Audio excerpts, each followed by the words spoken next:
Bonsoir à toutes et à tous, bienvenue pour une nouvelle édition de votre journal sur Monaco Info. Nous sommes le vendredi 2 juin, voici les titres.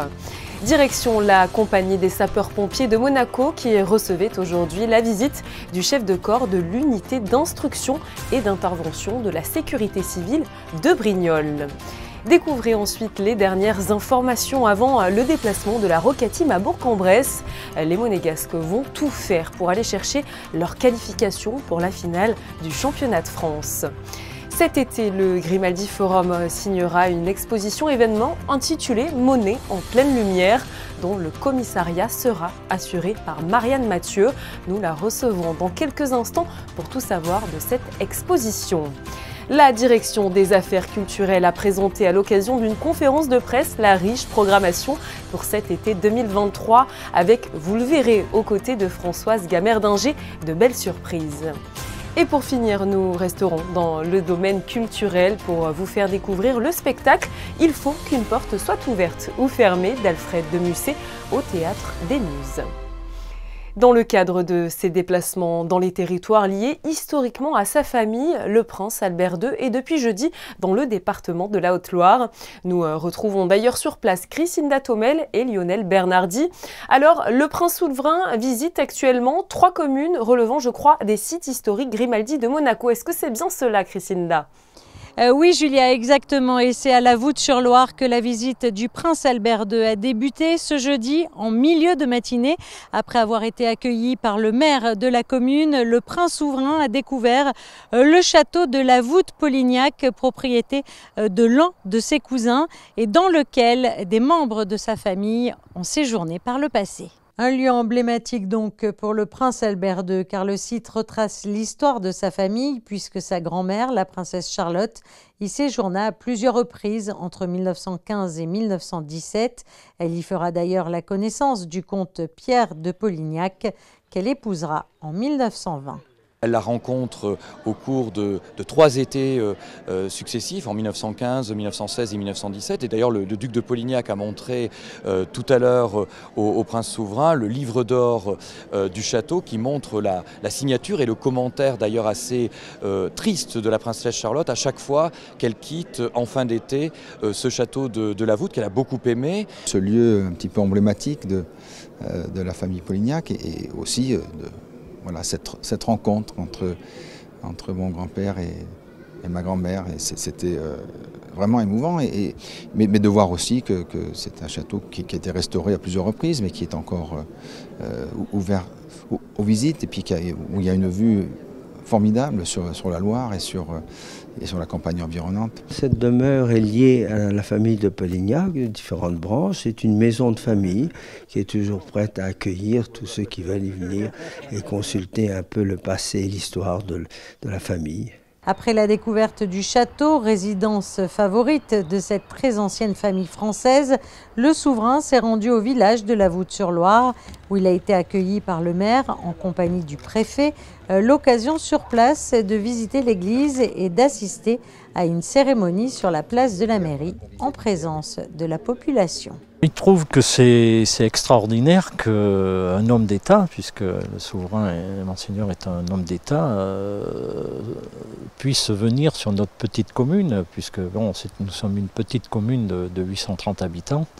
Et nous n'avons pas l'habitude de voir bien des hommes d'État sur notre sol. Lors de cette visite, le prince souverain a signé le livre d'or de la commune et dévoilé une plaque commémorative sur le parvis de l'église en mémoire de cette journée.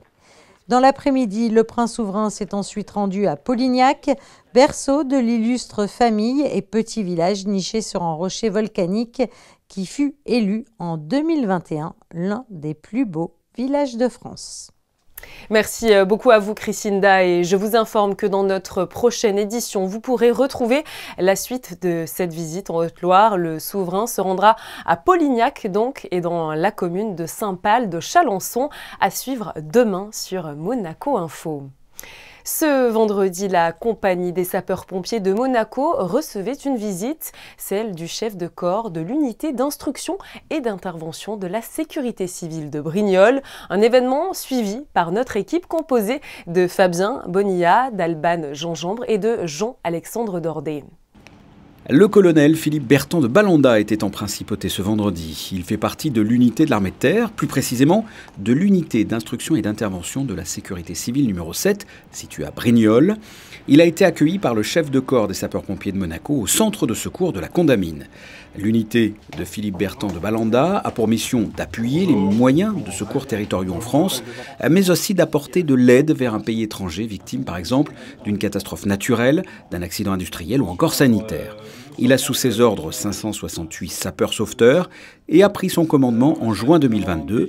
C'est dans ce cadre-là qu'il visite pour la première fois le corps des sapeurs-pompiers de Monaco. Ce qui nous intéresse, c'est de voir un petit peu tout l'ensemble du spectre des missions qui sont balayées par les sapeurs-pompiers de Monaco, savoir un petit peu comment ils fonctionnent d'un point de vue opérationnel, mais aussi d'un point de vue formation, et de trouver un petit peu les synergies, identifier les synergies qu'on pourrait avoir pour encore avancer dans notre protocole d'accord avec les sapeurs-pompiers de Monaco.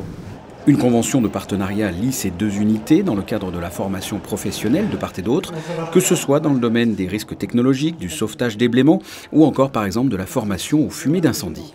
Cette convention, je dirais, intègre toutes les parties de formation qu'on peut avoir en commun, mais également de renfort opérationnel.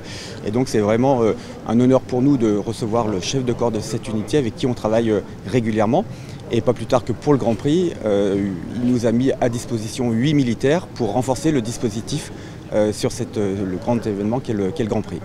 Dans le cadre du partenariat qui les lie, l'unité de Brignoles et celle de Monaco ont déjà par le passé effectué une mission commune à l'étranger, au Japon, lors du tsunami de Fukushima en avril 2011. Après 2 premiers matchs à Monaco, la série de demi-finales du championnat de France s'exporte à Bourg-en-Bresse ce samedi. La Roca Team a fait le travail à domicile en remportant ces 2 rencontres. Reste maintenant à aller chercher la qualification en finale chez les Bressans. Yannick de Bever, bonsoir. Alors, à quoi peuvent s'attendre nos Roca Boys ? Bonsoir Julia, bonsoir à tous. Face à une équipe dos au mur et poussée par son public, Monaco doit s'attendre à prendre des coups et encaisser encore beaucoup de points. La défense de la Roca Team, c'est le principal chantier de Sacha Obradovic, puisque sur le match 2, les Monégasques ont encaissé 99 points. Certes, ils en ont aussi mis 105, mais les standards ne sont pas les mêmes pour les 2 formations. Monaco est la 3e meilleure défense du championnat, alors que Bourg-en-Bresse seulement la 14e. Il faut donc retrouver ses bases. Écoutez Sacha Obradovic et Alpha Diallo ce matin, juste avant de partir pour Bourg-en-Bresse. 100 points, for the game, it's way too far. I think, they will even have, more confidence at their place. So this is the first thing, we should think about. The winning teams or championship, teams are usually relying on great defense. This is supposed to be the core. We can do this. We show, many times that we can do this. Of course, with the right attitude. But okay, I think, we understand where we are now and what we should do, to be better. Collectively, we got to do a good job on every one of those guys because they're a real good team collectively. So we just got to stay locked in for 40 minutes and get the job done for Game 3. It won't be easy, playing a away crowd, and those guys never quit. They're well coached, so it's going to be a tough game, and we're ready for the battle. Les Monégasques sont donc arrivés en fin d'après-midi à leur hôtel pour préparer au mieux ce 3e match qui se jouera à un horaire plutôt inhabituel, puisque la rencontre est prévue à 15h15. Si l'on parle autant de la défense, c'est parce que l'attaque a été très bonne pour Monaco sur les 2 premiers matchs avec 96 et 105 points inscrits. Moitié Younas a brillé dans le match 1 avec 26 d'évaluation et puis globalement les arrières ont fait un énorme travail sur le match 2 avec le trio Okobo, James, Diallo qui a cumulé 55 points. Les Roca Boys voudront absolument gagner ce match 3 pour une simple et bonne raison. Au-delà de la qualification en finale, avec 84 matchs officiels joués déjà dans cette saison, Monaco veut accéder au titre le plus rapidement possible pour ensuite prendre des vacances bien méritées. Il faudra donc être sérieux pour disposer de Bourg-en-Bresse pour ensuite potentiellement river ses yeux vers la finale qui se jouera soit face à Boulogne-le-Valois, soit face à l'Asvel. La rencontre sera une nouvelle fois à suivre en direct sur Monaco Info. Tout autre chose à présent avec le réseau Entre Parents qui a été créé en avril 2021 par 4 mamans. Depuis 2 ans, ce réseau compte plus de 1200 membres et il est un véritable soutien à la parentalité.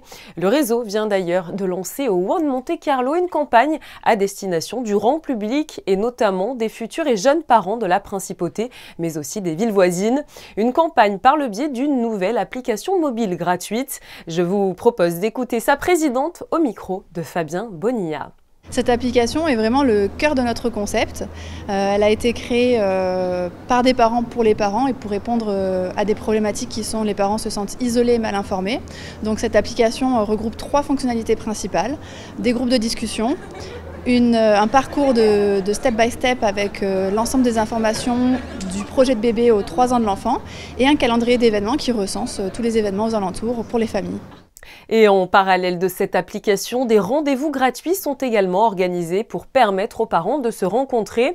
2 rendez-vous sont déjà programmés le dimanche 4 juin à 9h30 au Neptune Monte Carlo Beach pour célébrer forcément, vous le savez, la fête des mères ou encore le samedi 17 juin pour cette fois-ci célébrer la fête des pères. Ça sera à 16h30 au Club Bouliste du Rocher.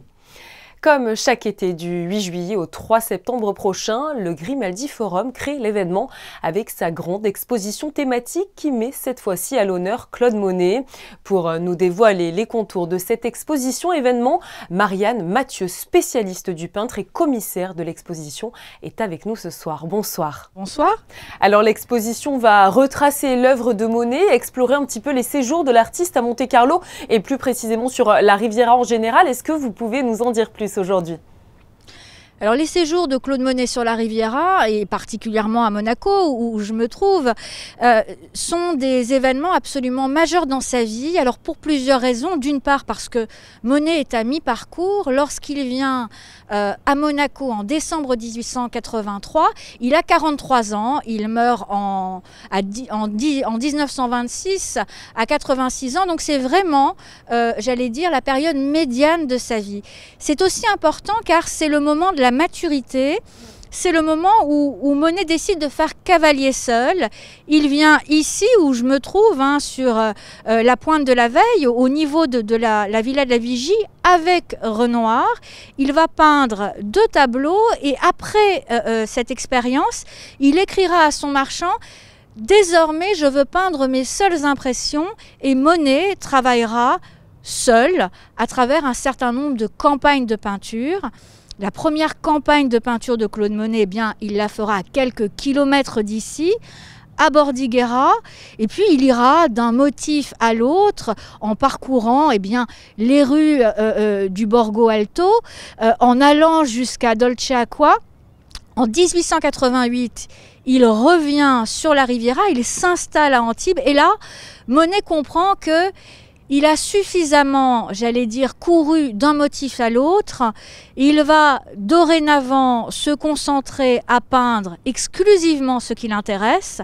La lumière, c'est tout le sujet de cette exposition, peindre la lumière, présenter Monet en pleine lumière. Il cessera d'aller d'un motif à l'autre et il fera se succéder l'étoile devant lui. Monet initie sur la Riviera la peinture des séries. C'est donc, j'allais dire, un moment majeur dans l'évolution de l'œuvre de l'artiste.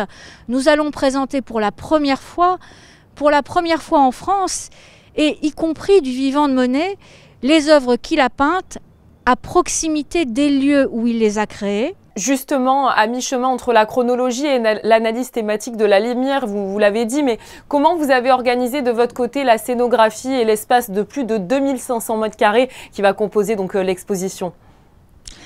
Alors effectivement, cette exposition, elle se situe dans un espace de 2500 m² et un espace qui est totalement vierge.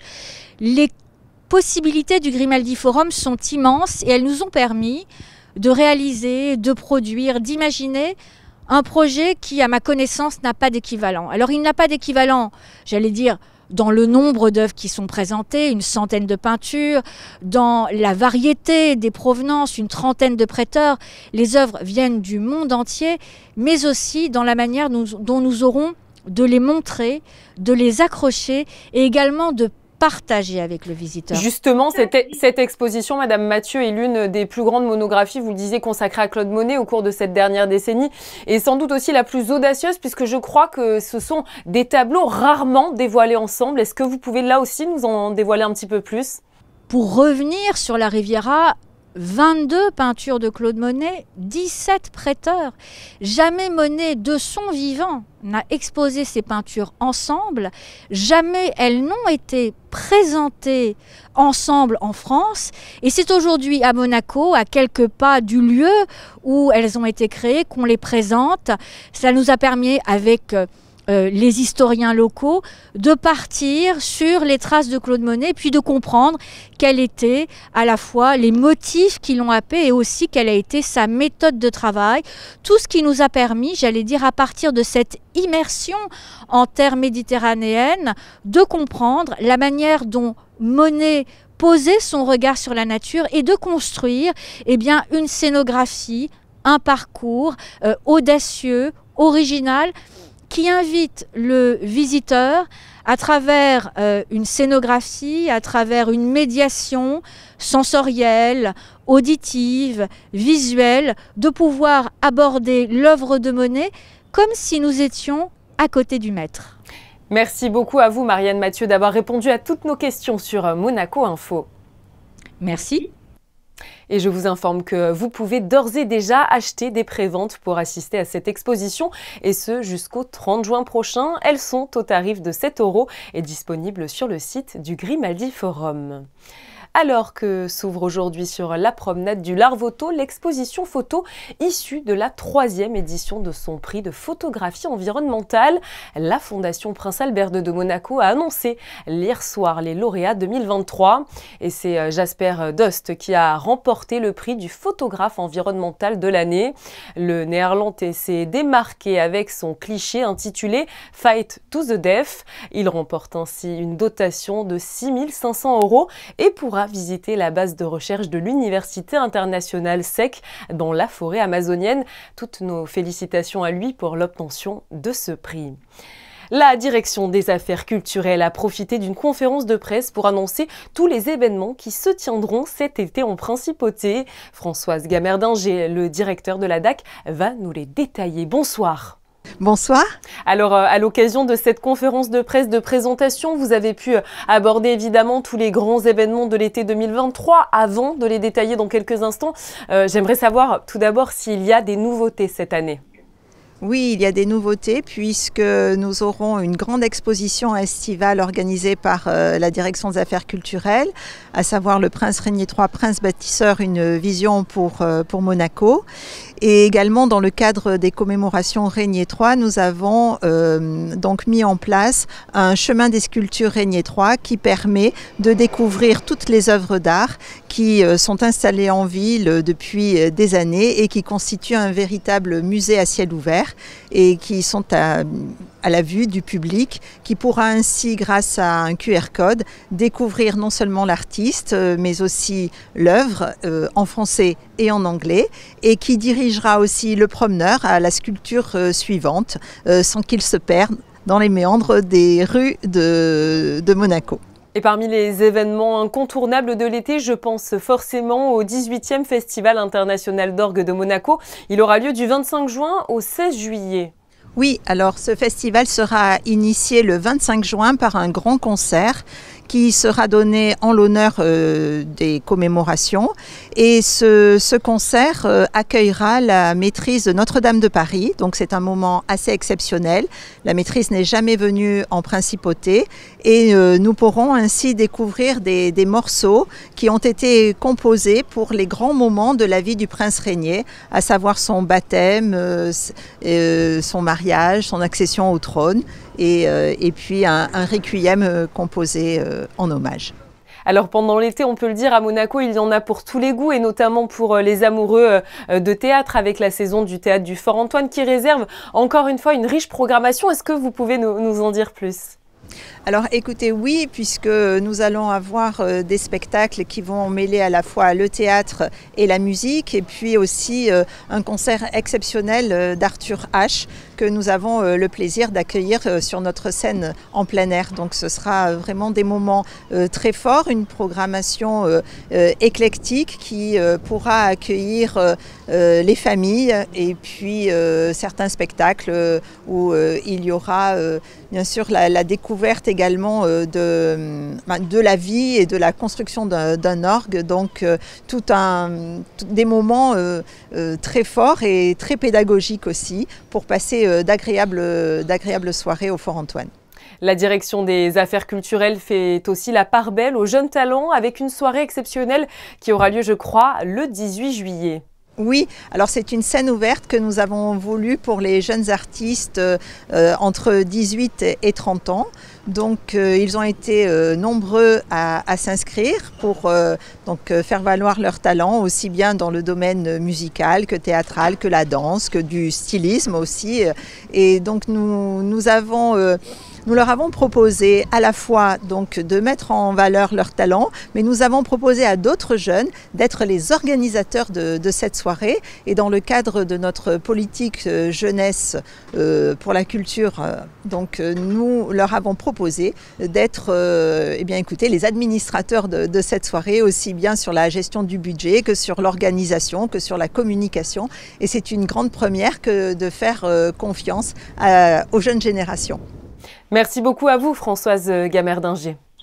Merci à vous et à très bientôt durant nos soirées estivales. Merci. L'association de quartier Le Rocher organise justement le vide-grenier du Rocher avec une trentaine d'exposants, accès libre et gratuit ce dimanche 4 juin de 8h à 18h. Le rendez-vous est fixé à l'allée Saint-Jean-Paul II à Monaco-Ville. Profitez-en pour faire, je l'espère, de bonnes affaires. Jusqu'à dimanche, la pièce d'Alfred de Musset, Il faut qu'une porte soit ouverte ou fermée, se joue sur la scène du Théâtre des Muses. Les deux acteurs plongent le public dans l'intimité de l'auteur du 19e siècle. Un reportage d'Émilie Terrasson et de Jean-Alexandre Dordet. Regardez. C'est une pièce dans la pièce qui attend les spectateurs. À l'origine, Il faut qu'une porte soit ouverte ou fermée a été imaginé comme un lever de rideau avant les grandes pièces d'Alfred de Musset. La particularité, c'est qu'Isabelle Andréani a écrit un lever de rideau de 25 minutes. Et la particularité, c'est que c'est le nouveau cocher de Musset et la bonne de Musset qui se retrouvent dans le grenier pour chercher les harnais du coche. À un moment donné, la bonne dit « Moi, ma pièce préférée, c'est Il faut qu'une porte soit ouverte ou fermée ». Et à ce moment-là, lui, j'y réponds « moi aussi ». Peut-être que nous pourrions... enfin, s'il vous plaît, si vous avez le temps, peut-être que nous pourrions la dire ensemble. Ma foi, j'ai le temps. Allons-y. Du cocher au conte, de la servante à la marquise, les deux comédiens s'adonnent à un jeu de rôle captivant sur scène. Mon personnage, donc le personnage de la marquise, a fait toute une démonstration sur ce que c'est que d'être une femme et la manière dont les hommes séduisent les femmes. Et on remarque que c'est d'une modernité telle qu'en fait, déjà à l'époque, elle avait un discours qui était de dire « Faut arrêter de croire toujours qu'on est belle, et vous nous dites ça tout le temps, qu'est-ce que vous êtes jolie ». Eh bien après, qu'est-ce que cela prouve? Est-ce une raison pour que je vous aime? J'imagine que si quelqu'un me plaît, ce n'est pas parce que je suis jolie. Qui gagne-t-il à ces compliments? Accessible à partir de 12 ans, cette pièce permet de plonger le public dans un texte vieux de presque 180 ans. Nous retrouvons Vanessa Dessy pour un point sur vos prévisions météo avec un temps, je crois, plutôt stable prévu demain. Bonsoir. Bonsoir Julia, bonsoir à tous. Une détérioration du temps est attendue avec quelques orages sur la région. Les températures resteront assez douces, elles oscilleront de 16 à 21 degrés. Le soleil se lèvera à 5h48 et se couchera à 21h08 et nous fêterons les Clotildes. Et ce soir, nous vous proposons des photos de Stéphane Dana qui s'est lui aussi rendu à la visite officielle du nouveau chef de corps de la sécurité civile en présence du ministre de l'Intérieur, Patrice Cellario. C'est la fin de cette édition. Merci à vous pour votre fidélité. On se retrouve demain samedi pour un nouveau point complet sur l'actualité. À très bientôt.